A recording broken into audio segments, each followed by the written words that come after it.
প্রথমবারের মতো নিয়ে এলো স্যাফরন সিরাম সোপ বার। প্রতিদিন গোসলে সিরামের উজ্জ্বলতা। মেরি সিরাম সোপ বার। প্রিয় দর্শক, ঈদ মোবারক। ঈদ মানেই আনন্দ, ঈদ মানেই উৎসব। আর কোরবানির ঈদ মানে আনন্দ এবং উৎসবের মাত্রাটা কিন্তু ভিন্নভাবে আসে আমাদের জীবনে। সারাদিন মনের মতো খাওয়া দাওয়া, ঘুরে বেড়ানো এবং দিন শেষে প্রিয় মানুষজনের সাথে আড্ডায় মেতে ওঠা। অন্তত আমি তাই বিশ্বাস করি এবং আমি সেটিই করে থাকি। আজকেও কিন্তু ব্যতিক্রম নয়। উৎসবের এই সময়ে আমি চলে এসেছি আড্ডা দিতে এবং সেই সাথে আপনাদের সাথে মেমোরিজ ক্রিয়েট করতে। তার আগে সবাইকে ওয়েলকাম করছি ঈদের স্পেশাল এই আয়োজন নাগরিক টেলিভিশনের পর্দায় মেরিল সিরাম সোপ বার নিবেদিত তারায় তারায় অনুষ্ঠানে। আমি শ্রাবণ্য তৌহিদা। আজকে যে তারা আমার সাথে রয়েছেন তিনি একজন মাল্টি ট্যালেন্টেড মানুষ। তিনি আসলে ক্যামেরার সামনেও থাকেন, ক্যামেরার পেছনেও থাকেন। কখনো তিনি হয়ে পড়েন লাবু কমিশনার, কখনো বা আমাদের প্রিয় বোরহান। কিন্তু তারপরেও ক্যামেরার পেছন থেকে চৌধুরী সাহেবের ফ্রি অফার নিয়ে আমাদের জীবনে চক্কর 302 চালাতে থাকেন। তিনি আর কেউ নন, মাল্টি ট্যালেন্টেড ডিরেক্টর এবং অ্যাক্টর শরফ আহমেদ জীবন। হ্যালো, ঈদ মোবারক।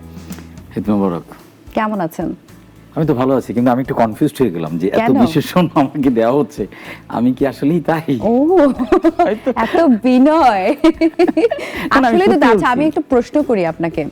ক্যামেরার সামনে এবং পেছনে আসলে কোনটা আসলে পার্ট টাইম আর কোনটা হচ্ছে পার্মানেন্ট? ক্যামেরার সামনেটা আসলে পার্ট টাইম না, কিন্তু পার্ট টাইম করতে করতে ফুল টাইম জব হয়ে গিয়েছে। না, এটা হবে না, এটা হবে না। বাট আপনি তো তুমুল জনপ্রিয় একজন অভিনেতা হিসেবে এখন দর্শকদের কাছে বেশ ভালোবাসেন। মনে হয় যে মানুষজন ভালোবাসে মনে হয়। তবে আপনার সেন্স অফ হিউমার এটা কি ছোটবেলা থেকেই অনেক বেশি নাকি? এটা হ্যাঁ, আমার মা খুব রসিক, আমার বাবা ছিলেন খুবই রসিক। আর যদি একটু আঞ্চলিকভাবে বলি যে আমার বাড়ি ময়মনসিং এর লোকজন খুবই রসিক হয় আর কি। যে হ্যাঁ, মানে ওদের সেন্স অফ হিউমার একটু অন্য মানুষের চেয়ে একটু ডিফারেন্ট আর কি। যে মানে তুমি যদি কোনো মানুষকে প্রশ্ন করো ভাই কেমন আছেন, এটার উত্তর সে সহজে দিবে না, সে অনেক ঘুরাবে। আছে আর কি, এই যে ধরো দিনকালের যে অবস্থা, আমলি ক্ষমতায়, ঠিক আছে, তোমার মামি নাই বাসায়, কি করবো, কি আছে আল্লাহ চালাইতেছে। তো এই যে রসবোধ লেন্দি করা, এটা তুমি ধরো হুমায়ুন আহমেদের বই দেখলে বা বই পড়লে, সিনেমা দেখলে বা বই পড়লেই বুঝবা যে চরিত্রগুলো কেমন হয়। সো আমার মধ্যে মনে হয় যে এই আঞ্চলিকতা এবং মানে তার মানে আপনারা কি ঘুরিয়ে পেঁচিয়ে কথা বলতে, জীবনকে উপভোগ করতে পছন্দ করেন?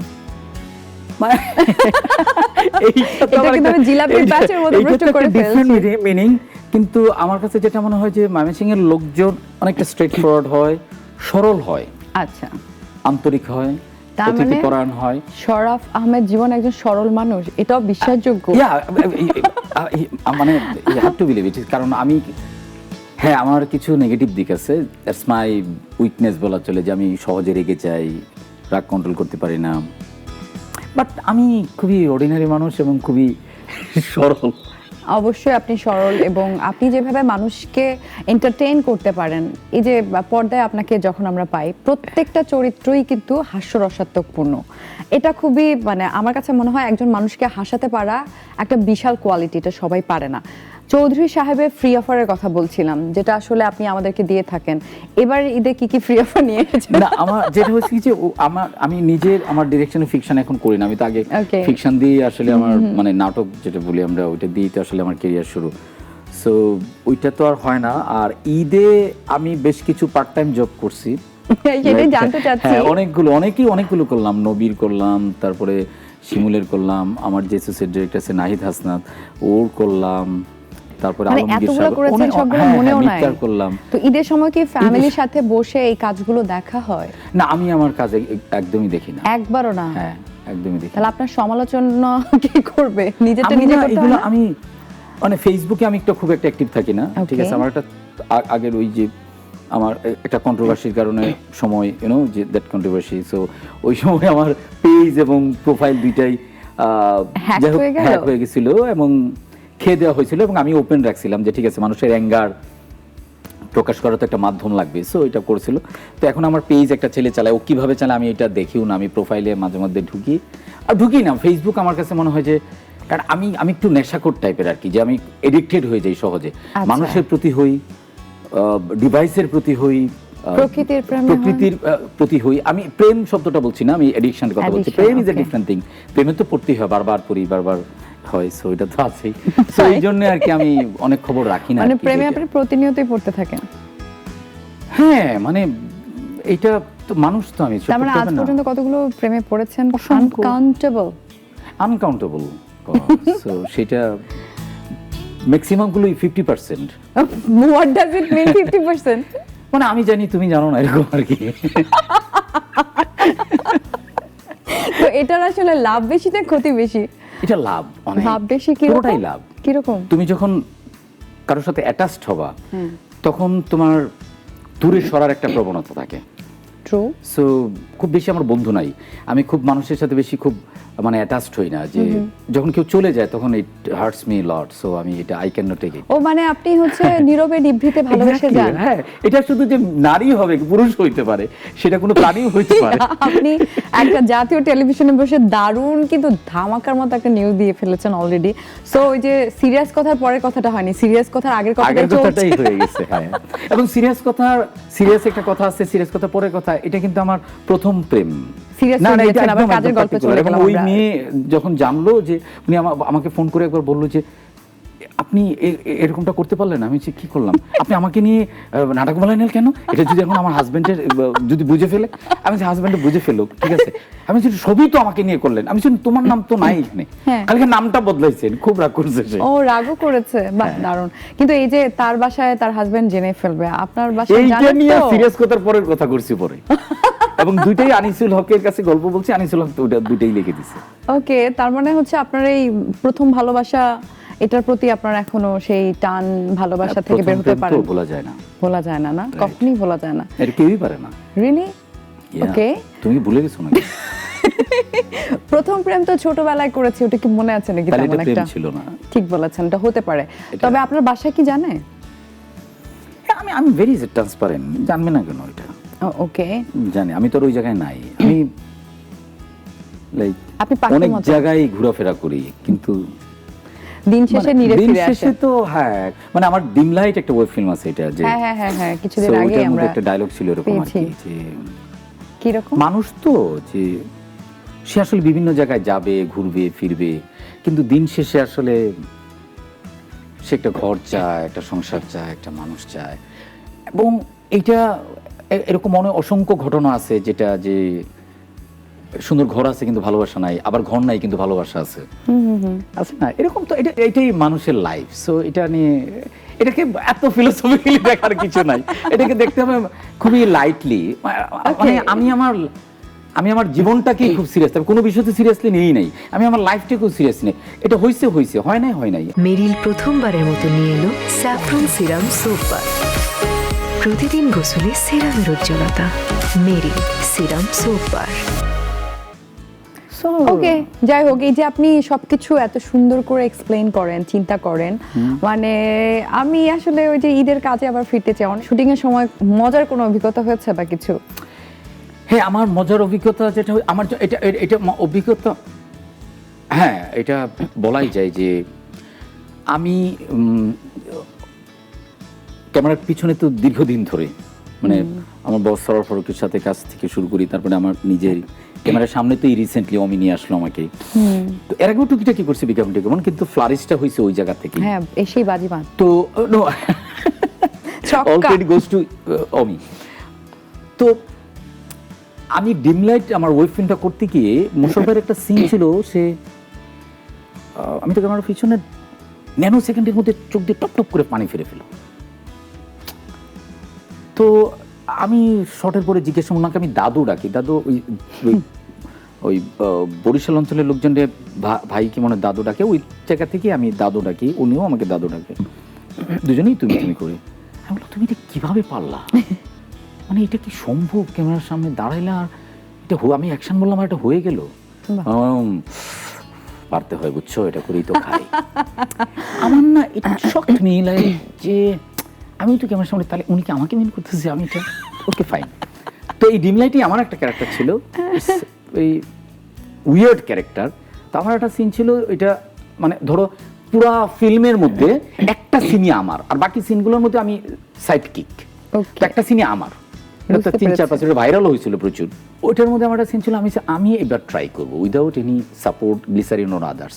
তো আমি কিভাবে করি এটা দেখি, এবং আমি এটা করব যে আমরা মানে সিন ডিজাইনটা করছি আমরা এরকম ভাবে যে আমি ইমোশনালি ইনভলভ হবো, কিন্তু চোখ দিয়ে পানি পড়বে না, আমি ওই জায়গায় যাব। আচ্ছা, তো আমার যে অ্যাসোসিয়েট ডিরেক্টর নাহিদা বলতেছে, ভাই এটা করলে তো খুবই ভালো হয়। তো আমি ফাইনালি করলাম, করার পরে মোশাররফ ভাই বললো যে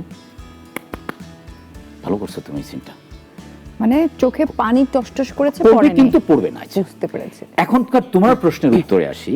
তো আমার একটা কনফিডেন্স আছে, মোশাররফ ভাই এটা বললো এবং নাহিদ বলতেছে ভাই খুব ভালো হয়েছে এটা, এবং এই সিনটা মোটামুটি ব্যাপকভাবে ভাইরাল হয়েছে ক্লিপস আকারে। তুমি দেখছো কিনা জানি না, আমি মোশাররফ ভাইকে বলি, আমার তো গোফ থাকে, চুল একদম ছোট থাকে, যে আমার শর্ট না আমার ভালো লাগে না, আমার কাছে মনে হয়েছে মানে এই যে শহরের মানুষ এটা সবগুলো ফেক, এরা আসল না, যেখানে আসল মানুষ নাই, মানুষের আসল দুঃখবোধ নাই, মানুষের আসল ভালোবাসা নাই, সেখানে আমি না থাকতাম চাই না, আমি না আচ্ছা আমার ভালো, আমি গ্রামে চলে, এরকম একটা ডায়লগ ছিল। তো আমি রিসেন্টলি একটা নাটক করছি একটা ছেলের, তো এটার মধ্যে আমার এমন জায়গা আছে যে আমি আমার ওয়াইফের সাথে কনফিউজ করবো, কনফিউজ মানে না আমি কোনো দরা খাই নাই, যে আমি আমার কোরবানির টাকাটা আরেকজনকে দিয়ে দিছি টু সেভ হিজ লাইফ, তো আমি কোরবানির গরুটা কিনতে পারি না, এটা কনফিউজ করতেছি। বাট আমার ওয়াইফের, আমার বাচ্চার অনেক ড্রিম ছিল যে কোরবানি দিবে, কোরবানি গরুই করবে, ইত্যাদি ইত্যাদি। এটা it's a kind of sacrifice story, like এরকম আর কি। সো এইটা আমি মানে রিহার্সাল যখন করছি তখন আমি নর্মাল, তো ওই আমার যে পেয়ার, তো উনি খুব ইমোশনালি হয়েছে, আর মেয়েরা একটু পারেই মনে হয় এটা খুব সহজেই করতে। তো যখন আমি শর্টে গেছি আমি এমনভাবে ইনভলভ হয়েছি, আমার 3বার আমি টেক দিছি, আমি 3বারই আমি জাস্ট হাউমাউ করে জাস্ট ক্রাইং। এবং আমি শর্টের পরে আমার ডিরেক্টর, সেটের লোকজনেরা বলতেছে ভাই আমরা তো চিন্তাই করতে পারি নাই, আমাকে দেখে আমি ত্রিং বিরিং করতেছি, লাফালাফি করতেছি, গালাগালি করতেছি, এটি করতেছি এটা। সো দ্যাট এক্সপিরিয়েন্স আমার কাছে মনে হয়েছে যে মানুষ যদি চায় সেটা হয়। আসলে মজার অভিজ্ঞতা শুনতে গিয়ে খুবই ইমোশনাল একটা মোমেন্ট আমার কাছে ক্রিয়েট মনে হয়েছে হয়েছে। যে I have to share with this definitely যে এটা এই ইমোশনাল মোমেন্ট গুলোকেই তো আসলে আমরা দর্শকদের জন্য নিয়ে আসবার চেষ্টা Exactly. করি। এখানে কোরবানির ঈদের প্রসঙ্গ অলরেডি চলে এসেছে। কোরবানির ঈদ অবশ্যই কোরবানি দেয়া হয়, আপনার ঈদ ম্যাক্সিমাম টাইম কোথায় কাটছে, ঢাকা আর ময়মনসিংহ? আমার বাবা তো নাই, তো মা আছেন, তো আমাদের একটু মিলেমিশে হয় আর কি ঈদটা, যে রোজার ঈদটা হয় ঢাকায় আর কোরবানির ঈদটা হয় ময়মনসিংহে। সো আর চেষ্টা করি 2 ঈদই করতে ময়মনসিংহে, কারণ ওইখানে পরিবার পরিজনের লোকজন আছে। আর মানে এবার ঈদেও আপনি ময়মনসিংহে ছিলেন, হ্যাঁ, right, তাহলে এবার ময়মনসিংহে। বলেন যে আপনি গরু নাকি ছাগল নাকি উট? না, আমাদের দুইটাই হয় আর কি, মানে আপনি গরু এবং দুটাই? ছাগল, হ্যাঁ গরু এবং ছাগল। হাটে কি আপনি যান? আমি হাটে গেলে যেটা হয় কি, যে একটু ওই আমাদের এলাকার লোকজন তো একটু এরকম টাইপের হয়, যে ওরা একটু আপনি আপনার এলাকার মানুষজন কিন্তু আপনাকে কি যে করবে আজকে হ্যাঁ, অনেক না কথা ওটা বলে ওটা ফেলেছেন। করে আর কি, যে কি করে? ছবি টবি না তুললে আবার ই করলে একটু Mind করে? মাইন্ড করে, মাইন্ড করা তো হলে ওটা রাগ করে আর কি। সো আপনি কিন্তু আপনার এলাকার মানুষজনের একদম কি পোল খুলে দেয়া না? না, আমাকে পছন্দ করে, তারা ওন করে আমাকে। এবার শুধু এইটা না, আমি যদি রাস্তাঘাটেও বের হই বা আমাকে মানে আমাকে মানুষে কাঁধে ধরে ছবি তুলে, মানে এটা ভাই একটু ধরে কিন্তু দেখি আপনি বাট কি যে গরুর হাটে গিয়ে গরুর সাথে সেলফি, No, ছবি no, তোলা, এটা আপ করা, এগুলো না, না? আমি কিন্তু এগুলো গরুর করি না। হাটে গেলে গরুর হাটের মানুষজন আপনার আমি সাথে আমার মানুষ আমার খুব ভালো লাগে, মানুষের সাথে মিশতে ভাল লাগে, মানুষের সাথে কথা বলতে ভাল লাগে, কারণ আমি মানুষের জন্য কাজ করি এবং মানুষ থেকেই তো উপাদানগুলো নিই। যে কোনো সিচুয়েশন আমি একদম ধরো মানে ভয়ঙ্কর সিচুয়েশন আমি হ্যান্ডেল করে ফেলতে আচ্ছা, পারি। আপনি তো প্রতিনিয়ত বলেছেন প্রেমে পড়েন। কাজের ক্ষেত্রে কোনো অভিনেত্রী বা নায়িকাদের কাজের প্রেমে পড়েছেন বা সত্যিকার অর্থে প্রেমে পড়েছেন? এরকম অনেকদের হয়েছে? প্রেমে পড়াটা এটা আমার কাছে খুব অড লাগে। এটা আমি অনেকেরই বলি, যারা আমার ভাই ব্রাদার যারা নায়িকা বা নায়কেরারি করে, আমি তো অনেকদের সাথে প্রেম করে, এটা কাজের ক্ষেত্রটা একটা। কিন্তু নায়িকাদের সাথে আপনার কিন্তু প্রায় শুটিং সেটে হোক বা, আমি বলছি না প্রেমে পড়েন, মানে সম্পর্কটা আমি না খুব জিনিসগুলো খুনসুটির খুব- থাকে। শোনো, আমার যখন তোমার সাথে তো আমার কাজ হয়েছে, আমি না জিনিসটা খুব শুরুতেই না খুব কমফোর্ট ওখানে জোন আপনি করে ফেলি। অনেক সিরিয়াস থাকেন যখন আপনি ডিরেক্টর। হ্যাঁ, ওটা তো থাকি, কারণ হলো যে আমার কাজটা করতে হবে, সো কাজটা প্রায়োরিটি। আর এখন অ্যাক্টিং করতে হলে তো একটু ধরো আমার নায়িকা ভাগ্য খুবই খারাপ। আমার যদি শুরু থেকে বলো, আমি যদি তুমি বলছো না মজার ঘটনা, আমি একটু মজার ঘটনা বলি। আমার প্রথম নাটক বানাচ্ছি গড়নাই, ঠিক আছে, এটাতে ছিল শ্রাবন্তী আপা, ঠিক আছে, ওনাকে নিয়ে গেছি হচ্ছে কিশোরগঞ্জ। তো কিশোরগঞ্জে নিয়ে ডাক বাংলায় ওনাকে থাকতে দিলাম, ওনার ওয়াশরুমে কোনো ব্যাংক চলে আসছে, উনি এখান থেকে চলে আসছে। এই নাটকে আমি বানাইছি আমার বন্ধু তিন্নিকে নিয়ে, গাজীপুর শুটিং করতেছি ওইখানে যাওয়ার পরে সে প্রতিদিনই যাইতো 2-3টা করে। শীতের দিন ছিল এটা, একদিন রাগে ঝগড়া করে ওরে বাদ দিয়ে দিয়েছি, যা এটা, ঠিক আছে। আমার নায়িকা ভাগ্য এরকম। আমার আরেকজনের নাম বলবো না, এই ফারিয়ার সাথে আবার তোরা সাহেব হোক একটা আমার ফিকশন বানাইলাম, ওই যে আমার প্রাণ ধরে মারোটান খুব হিট করলো। ওই ময়মনসিংহ ও যাবে, আমরা আগে চলে গেছি, আমার অ্যাসিস্ট্যান্টের সাথে ওই মেয়েটার সাথে তার ঝগড়া, ও কেন সালাম দেয়নি ইত্যাদি দিদি নিয়ে ও রাগ করে চলে আসলো। আমি বললাম ঠিক আছে চলে যাও। কয়েকদিন পরে লাইভ প্রোগ্রামে আমাকে বললো যে তাকে অ্যাঙ্কর হোস্ট জিজ্ঞেস করছে যে তুমি তোমার অপ্রিয় ডিরেক্টর কি বা অপছন্দের ডিরেক্টর, বলতে সারা আমার জীবন, হ্যাঁ, এবং এটা ভাইরাল, ঠিক আছে। এবং তার সাথে কিন্তু এখন আমার খুব কাজ হচ্ছে, আচ্ছা ঠিক আছে। আমি ঠিক আছে, ও বলছে বলো কি, কিছুদিন আগে সে কনফিউজও করছি, তখন আমরা কি ছেলে মানুষ ছিলাম না জীবন ভাই। বলছি তো আমার নায়িকা ভাগ্য খুব খারাপ, তো আমার নায়িকার সাথে প্রেম হবে না, সবাই ছেড়েই যায়। আরেক নায়িকা একবার, তখন আমি শুরুর দিকে নাটক করতেছি, তো ইলেকট্রিসিটি নাই, উনি বলছে যে 1 ঘন্টা থাকে না তখন ইলেকট্রিসিটি, আমার শুরুর দিকে একদম। বলছে আচ্ছা ঠিক আছে তুমি, আমি 1 ঘন্টা পরে আসতেছি। 1 ঘন্টা পরে ওনাকে ফোন দেওয়া হচ্ছে, বলছে আজকে না অনেক রাত হচ্ছে, টায়ার্ড লাগছে, আজকে না আসি, ঠিক আছে। আমার আচ্ছা ঠিক আছে আপু আইসেন না। তখন তো আমি একটু জুনিয়র ছিলাম, আপু, এখন তো আর আপু টাপু কাউকে ডাকতে হয় না। এই জন্য বলি যে নায়িকাদের সাথে এটা। আর আমার যে রূপ রিয়েকশন দেওয়ার সময় এই এত বিশ্রী রূপ দেখে কোনো নায়িকা আমাকে পছন্দ করবে না। আপনি অনেক রাগী থাকেন। আর নায়িকা পছন্দ করার জন্য অনেক কিছু লাগে, ঠিক আছে। সো আমার মনে হয় but it's a director, it's a big thing for নায়িকা। No I am not a big director, আমি অর্ডিনারি পারসন। আমি কাজ করতেছি, ভাল লাগে এই জন্য কাজ করি। অ্যাক্টিং করি হলেও কেউ বলে করে আর একটু টাকা পাওয়া যায়, নগদ টাকা, সো এটা মজার একটা জিনিস, ঠিক আছে। একটু প্রায়োরিটি দেয়। কিন্তু এই যে কোন এক নায়িকা বা নায়িকারা আপনাকে বললো যে সবচেয়ে অপছন্দের ডিরেক্টর আপনি, আপনার সবচেয়ে অপছন্দের নায়িকা কেউ আছে? আমি তো নায়িকা ভালোবাসি। তাহলে ঠিক আছে, সবচেয়ে মানে ওই ঘটনার 3 মাস পরে ফারিয়ার সাথে আমার একটা বিজ্ঞাপনের কাজ হবে, আমার এক ছোট ভাই ডিরেক্টর, তো বলতেছে ভাই সবই তো ঠিক ছিল, প্রায়ন তো বলছে যে আপনার কথা, কিন্তু একটা তো ঝামেলা আছে। আমি যে কি ঝামেলা? কই ফারিয়া আছে। আমি যে ফারিয়া আছে তাতে সমস্যা কি? না ওই যে আপনার, আমি যে আমার কি, ওই যে ওইটা, আমি যে ওইটাতে কি হয়েছে, এটা আমরা কাজ করবো, এবং উই আর ভেরি কোঅপারেটিভ। আমার ভাই এটা প্রফেশন, এইভাবে নিতে হবে। ওকে, মানে আপনি অনেক ডেফিনেটলি আপনি অনেক ম্যাচিউর মানুষ, এটা নিয়ে কোনো সন্দেহ নেই। নো, উল্টা ইম্যাচিউর। আমি immature, sometimes I am very immature, like কয়েকটা উদাহরণ শুনি। ওকে, বাট আমি হার্মফুল না। লাইক সে তুমি আমাকে পছন্দ করো, আমি এটা রেসপেক্ট করতেছি, কিন্তু তুমি আমাকে অপছন্দ করো, হ্যাঁ ইটস ফাইন। আচ্ছা, সবচেয়ে তাহলে পছন্দের নায়িকাকে, মানে অপছন্দেরটা বলতে চান না, পছন্দের নায়িকা? পছন্দের নায়িকা না মানুষ, কোনটা? নায়িকার মানুষ তো হতে পারে, মানে যেহেতু আপনি ডিরেক্টর, আবার কাজ করেন নায়িকাদের সাথে, অ্যাক্টিং অর পার্সোনালিটি অর এটা। অ্যাক্টিং আমার অনেকেরই ভালো লাগে। বলেন না কয়েকটা না।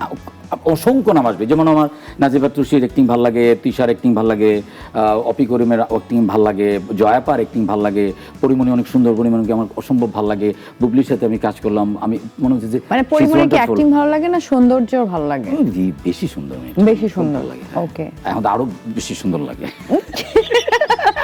কেন আরো বেশি সুন্দর লাগে? যখন বিয়ে হয়ে গেছিল তখন একটু কম ভালো লাগতো। না, শি ইজ গুড।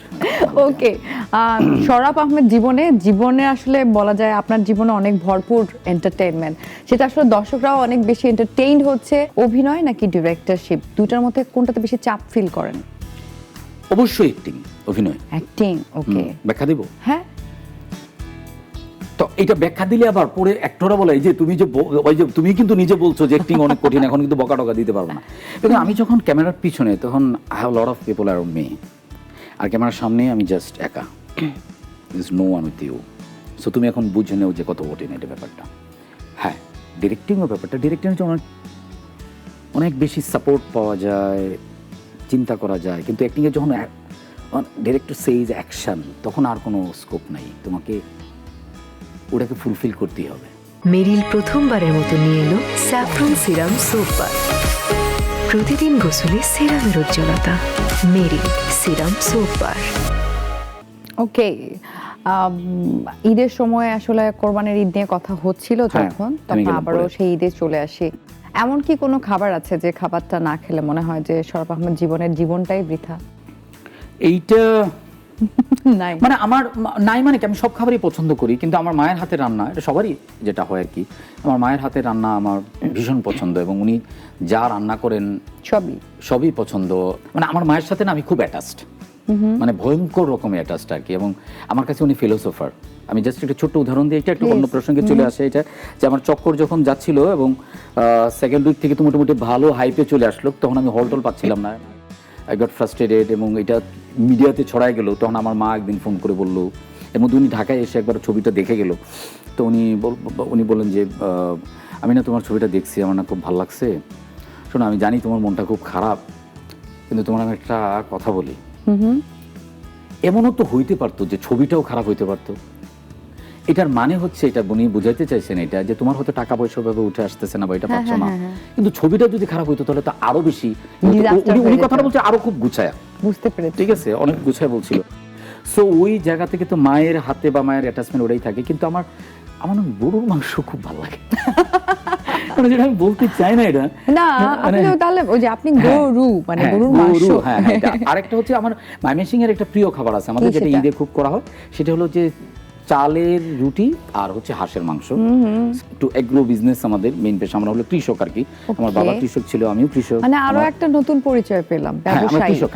হ্যাঁ, আমরা ফিশারি করি, আমরা আমাদের ফার্মিং, আমাদের হাঁস মুরগি গরু ছাগল সব অনেকগুলো পুকুর আছে আমাদের, এটাই আমাদের মেইন বিজনেস আর কি। সো আমি একসময় কৃষক হয়ে যাব, এটা অলরেডি আমার ফ্যামিলি থেকে আমি ডিসাইডেড, এবং আমি পুরো দমে আর কি কৃষক হয়ে যাবো। এখান থেকে হয়তো ফিল্ম মেকিং করলে করবো, না করলে না করবো, এটা। সো আমাদের সবকিছুই আছে, তো ভালো লাগে। ঈদের দিন মানে শুধু পাঞ্জাবি এরকম? আমি ইউজুয়ালি তো আমি শর্টস পরি, সো আমি সবসময় পরি, মিটিং টিটিং ও সব এগুলোই করি, কিন্তু আমি জাস্ট অকেশনগুলোতে আমি পাঞ্জাবি পরি, এবং অনেকে বলে পাঞ্জাবি বলে নাকি আমাকে একটু লম্বা লাগে। সো তো আপনার হাইট নিয়ে আপনার একটা আমার একদম এক্সাইটি নাই, কারণ আমার যত নায়িকাদের সাথে কাজ করে ম্যাক্সিমাম হাইট, আমার যতগুলো প্রেমে পড়ছি সবাই আমার ছিল, ইভেন আমার বউ আমার চেয়ে লম্বা। সো আমার এটা কোনো প্রবলেম নেই, হাইট নিয়ে আমার কোনো হাইট ফোবিয়া আমার নেই। ওকে, ঠিক আছে। সো আমার ওইখানে ময়মনসিংহে আমার মানে ভীষণ আনন্দে কাটে, এটা মানে ভয়ঙ্কর লেভেলে, কারণ প্রতিদিন ঈদের আগে থেকে যখন থেকে যাই, প্রচুর লোকজন আসে, প্রলোভন একদম শহর থেকে লোকজন যায়, বাইক থেকে ভরে থাকে, লোকজন আসতেছে, ছবি তুলতেছে, করতেছে, আমি অনেক সময় রেস্ট নিতেছি। আমার তারকা হওয়ার এই ব্যাপারটা আপনি অনেক এনজয় করি। আমি তারকা না, মানে মানুষ যে আমাকে ভালোবাসে, দিন শেষে মানুষ কি চায় জানো? সত্যিকার অর্থে মানুষ আসলে ভালোবাসাটাই চায়। এই যে একজন আরেকজনকে ভালোবাসে, এটা কিন্তু তার কোনো ক্রেডিট নাই, ও ভালোবাসে এই কারণে যে ও ভালোবাসাটা চায়, ব্যাক চায়। সো আমি যে কাজগুলো করি, এটা আসলে মানুষের ভালোবাসা পাওয়ার জন্যই করি। নেম ফেম টাকা পয়সা ইত্যাদি তো আছেই, কিন্তু দিন শেষে কিন্তু ওই জায়গায় গিয়েই ঠেকে যায় ভালোবাসা। ভালোবাসার জন্য মানুষ পাগল হয়ে যায়, ভালোবাসার জন্য মানুষ ছাগলও হয়ে যায়। কারণ আজকে যে যার সাথে তোমার ভালো সম্পর্ক, সে তোমার জন্য পাগল, কালকে সংসার হলে সে ছাগল হয়ে যায়, সে তোমার মামলা করবে তোমার নামে। So this is the reality. So এই মামলা পর্যায়ে আপনার কোনো যেতে হয়েছে? না, আমার কখনোই হয় না। ভবিষ্যতে হতে যাবে। হ্যাঁ, ভবিষ্যতে যেতেও পারে। মানে এই যে দেখো, এই যে আমি তোমাকে টুইস্টে দিলাম, তো তুমি না হয়তো চমকাইতে না। এত টুইস্ট আপনি আসলে বললাম তো ক্যামেরার পেছন থেকেও দেন, সামনে থেকেও দেন, বাট এটাও আমি জানি ক্যামেরার সামনে কিন্তু আপনি এনজি শট অনেক বেশি দেন। এখন কি অবস্থা সেটা? এখন কি হাই থেকে মিডিয়াম আনলো?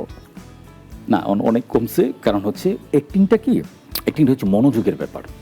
তুমি যদি ফুললি কনসেন্ট্রেট থাকো, যেমন আমি ওই যে বললাম না, ডিরেকশন দেওয়ার সময় আমি মোবাইল টিপতে পারি, কিন্তু অ্যাক্টিং এর সময় তো তুমি সেটা পারবা না, তোমাকে ফুললি ওই ক্যারেক্টারই থাকতে হবে।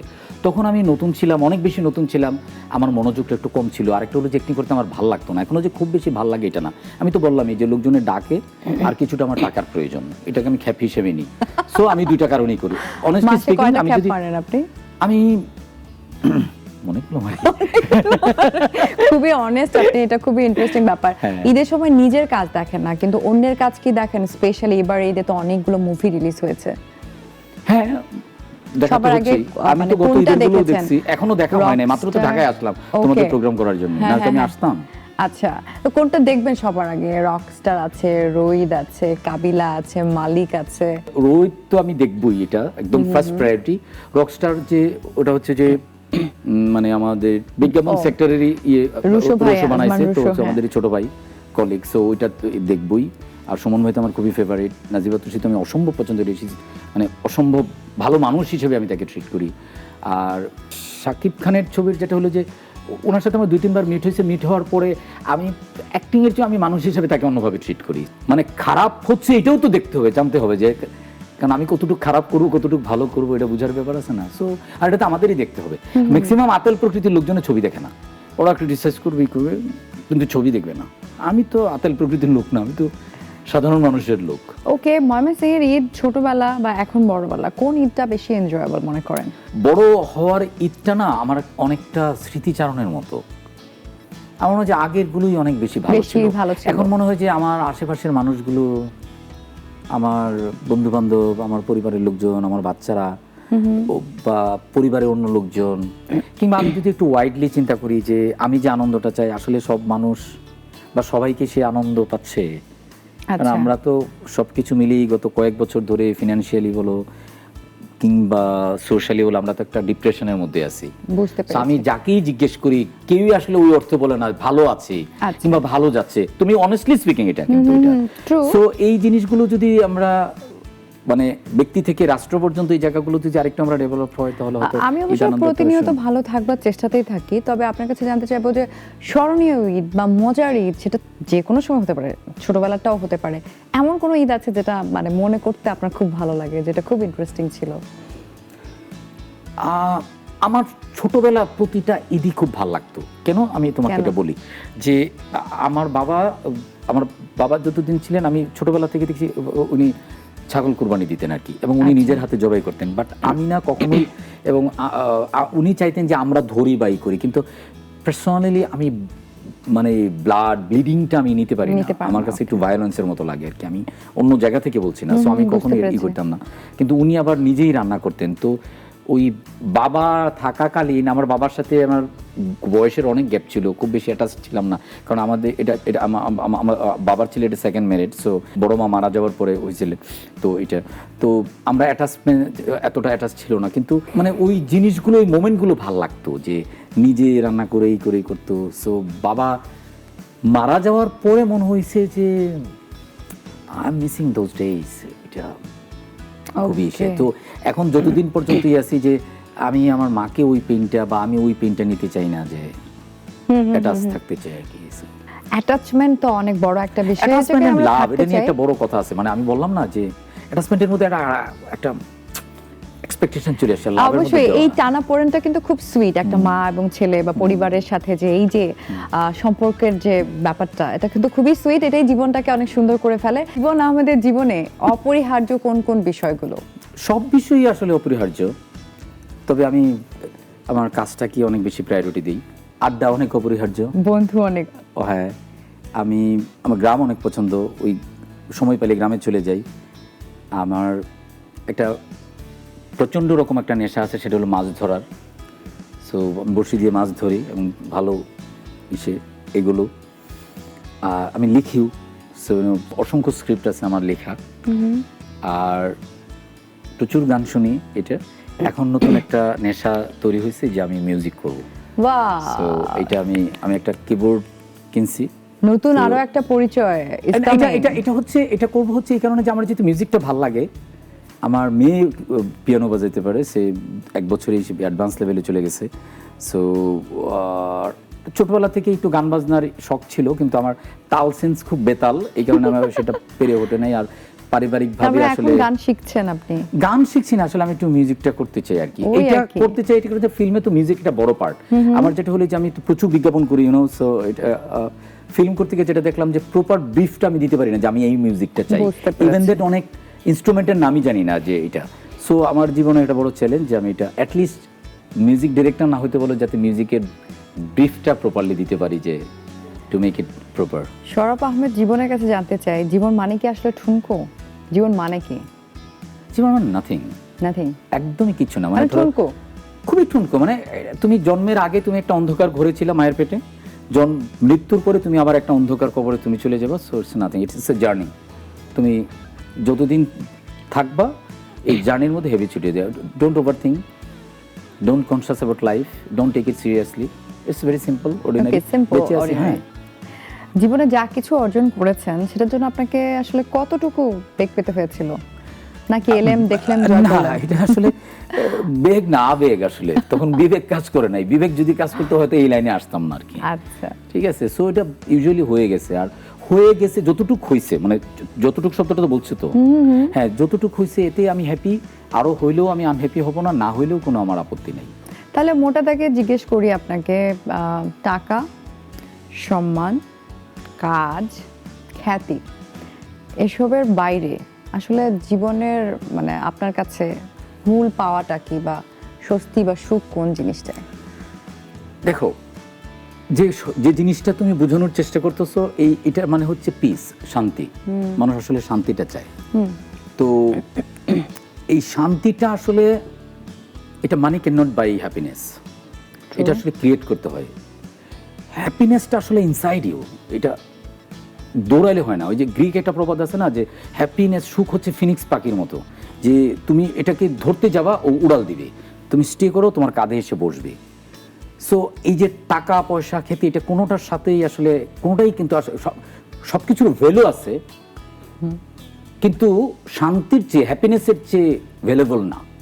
তুমি যদি এখন পৃথিবীর সবচেয়ে বড় ধনী হচ্ছে এলন মাস্ক, সবচেয়ে বড় ধনী কিংবা বড় ধনীদের একজন। হ্যাঁ, একজন। তুমি যদি ওনার লাইফটা একটু দেখো, ছোট্ট করে যদি আমি একটু বলি, যে ওনার প্রথম বিয়ে হয়েছে নাই, দ্বিতীয় বিয়ে নাই। ওনার যে বড় মেয়ে, উনি একদম ঘোষণা দিচ্ছে যে আমার বয়স 18 বছর হয়ে গেলে আমি আমার বাপ থেকে, উনি যে আমার বাবা না, এটা আমি কোর্টে গিয়ে করব। ঠিক আছে, ওনাকে একটা ইন্টারভিউতে জিজ্ঞেস করছে যে আমি বড় হইলে ইলন মাস্ক হইতে চাই। উনি বলে যে ডোন্ট বি, ইলন মাস্ক হওয়া তোমার দরকার নাই, তুমিও হও। তার মানে পৃথিবীর সবচেয়ে ধনী ব্যক্তিটা, তার এত টাকা, এত পাওয়ার, এত কিছু, সম্মান, যা কিছু, তুমি যা কিছু বললো সব কিছুই, হি ইজ নট হ্যাপি। সেই লোক আরেকজনকে বলছে না যে তুমি আমার মতো হও। তার মানে কি? তার মানে লাইফটাকে তোমার ওইভাবেই করে নিতে হবে। বাংলাদেশের সবচেয়ে বড় ধনীদের একজন, অবশ্যই বাংলাদেশের সবচেয়ে বড় ধনীদের একজনের একটা ঘটনা বলি। কি বলেন? এটা, উনি অসুস্থ, উনি, তার ওয়াইফ, তার ছেলের ওয়াইফ, মানে ওনার ট্রিটমেন্টের জন্য দেশের বাইরে যাবে, গভর্নমেন্ট থেকে হোক বা দুদক থেকে তাকে দেওয়া যাচ্ছে না, তাকে মানে এক্সটার্নাল যে ক্যানেল দিয়ে তাকে খাবার দেওয়া হচ্ছে। অথচ উনি চাইলে যে পৃথিবীর সবচেয়ে বড় ডাক্তারটা উনার বাড়িতে নিয়ে আসতে পারতেন, সবচেয়ে বড় হসপিটালটা উনি বাংলাদেশে দিতে পারতেন। কিন্তু তাহলে কি, এই যে টাকা পয়সার বলো, নেম ফেম পাওয়ার, এগুলো কি তো ভ্যালুলেস তো এটা। সো তুমি কিভাবে থিঙ্ক করতেছো, কিভাবে পার্সু করতেছো, অ্যাকসেপ্ট করতেছো, এইটা হচ্ছে বিষয়। Acceptance is important. তাহলে সফলতার মিনিং কি আপনার কাছে? নাথিং। সফলতা বলে কি আছে আসলে আপনার কাছে? কি? কিছুই না। তুমি জাস্ট একটা কাজ করতেছো, এই কাজটার একটা অ্যাপ্রিসিয়েশন পাচ্ছ, একটা ভ্যালু পাচ্ছ, এটা অ্যাপ্রিশিয়েট করতেছে, আর তো কিছু না এটা। ওকে, তো আর কি, আমি অনেক ভারী কথা বলে ফেলেছি। এমন কোন ড্রিম আছে আপনার যে এই অভিনেত্রী বা এই অভিনেতার সাথে আমি কাজ করব মৃত্যুর আগে, এরকম আছে? না, একদমই না। এটা আমার কোনো ড্রিম, এটা কোনো ড্রিম হইতে পারে একটা মানুষের? এটা তুমি এটা কি বলো? এটা আমার ক্যারেক্টারের প্রয়োজন হবে শাকিব খান, আমি শাকিব খান বলবো, শাকিব খান বলবো যে না আমার পছন্দ নেই, বাস কাহিনী এই নেই, শেষ। মানে এটা কি হইতে পারে? এটা মানুষ, এটা যাই হোক, এটা তুমি বলছো, আমি খুশি হয়েছি। আচ্ছা, আমরা কিন্তু অনুষ্ঠানে একদম শেষ পর্যায়ে চলে এসেছি। তো আপনার কাছে বিদায় নেবার আগে ময়মনসিং এর ওন ল্যাঙ্গুয়েজ, বা আপনি বাংলাদেশের যে কোনো প্রত্যন্ত অঞ্চল, যে কোনো অঞ্চলে আমি জানি খুব সুন্দর করে আপনি অ্যাডপ্ট করতে পারেন, ভাষায় যদি আমাকে কোরবানির ঈদ এবং দর্শকদেরকে শুভেচ্ছা দিতে চান, খুব খুশি হব। খুশি, তোমাকে খুশি করার জন্য তো এটা বলতেই পারি, কারণ এত সুন্দর করে আমার প্রশংসা করছো, সেটা তো এটা করতেই হয় আর কি। আপনারা দেখতেছিলেন ঈদের স্পেশাল প্রোগ্রাম মেরিল সিরাম সুব্বা নিবেদিত তারায় তারায়। আমি তো একটা বিরাট লোক, আমার নাম শরাফ আহমেদ জীবন, আমার সাথে আছেন যে হোস্ট করতেছেন, ওনার নাম হইতেছে শ্রাবণ্য তৌহিদা। সো আপনারা যদি এনজয় করুন আমরা যে প্রোগ্রামটা, তাহলে আমরা খুব খুশি হব, এবং ঈদের সময় আপনারা আনন্দে থাকুন, খুশিতে থাকুন, ভালো থাকুন। বাহ, দারুণ। Thank you so much. আসলে এতক্ষণ গল্প করে ডেফিনেটলি আড্ডা দিয়ে আমার ভীষণ ভালো লেগেছে। আই গেস আমার দর্শকরাও ভীষণ এনজয় হ্যাঁ, যদি করেছে। ওনারা যদি এনজয় করেন তাহলে আমরা খুব খুশি। অবশ্যই আপনার জন্য অল দ্য ভেরি বেস্ট। অনেক ভালো থাকবেন প্রিয় দর্শক। এরই সাথে আমি শ্রাবণ ও তৌহিদা বিদায় নিতে চাই আমাদের আজকের এই আয়োজন ঈদের স্পেশাল মেরিল সিরাম সোপ বার নিবেদিত তারায় তারায় অনুষ্ঠান থেকে। নিশ্চয়ই ভালো লেগেছে আমাদের আজকের এই জম্পেশ আড্ডা। এরকম সুন্দর মুহূর্ত নিয়ে এবং সেই সাথে প্রিয় তারকাকে নিয়ে আমি শ্রাবণ ও তৌহিদা হাজির হব নাগরিক টেলিভিশনের পর্দায়। ভালো থাকবেন, সুস্থ থাকবেন। ঈদ মোবারক।